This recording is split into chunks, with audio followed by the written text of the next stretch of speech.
The Night Wire by H.F. Arnold. Read by J.C. Brazil.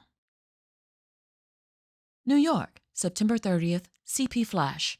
Ambassador Halliwell died here today. The end came suddenly as the ambassador was alone in his study. There's something ungodly about these night wire jobs.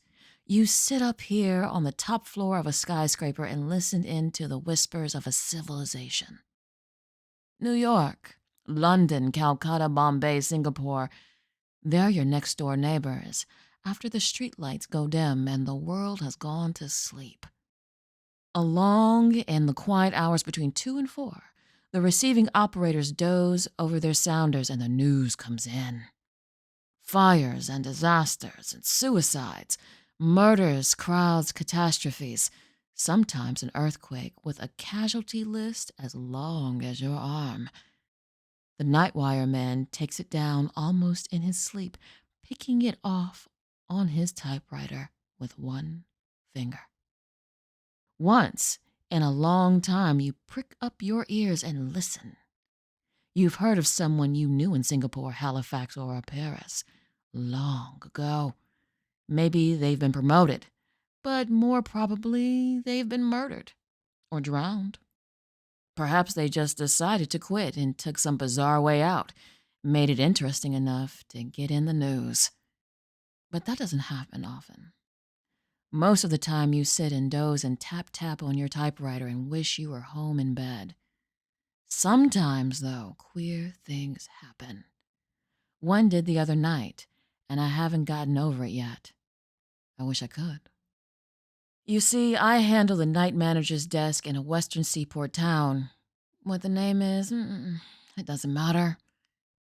There is, or rather was, only one night operator on my staff, a fellow named John Morgan, about 40 years of age, I should say, and a sober, hard-working sort.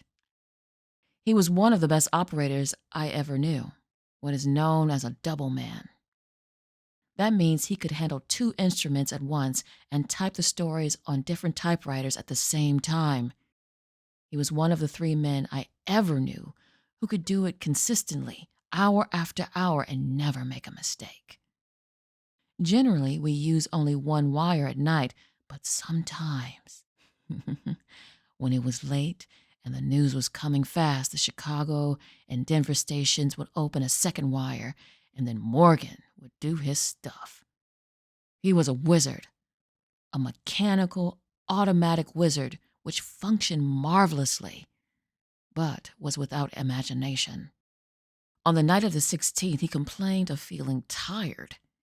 It was the first and last time I ever heard him say a word about himself, and I had known him for 3 years.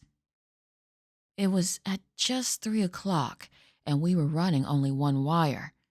I was nodding over reports at my desk and not paying much attention to him when he spoke.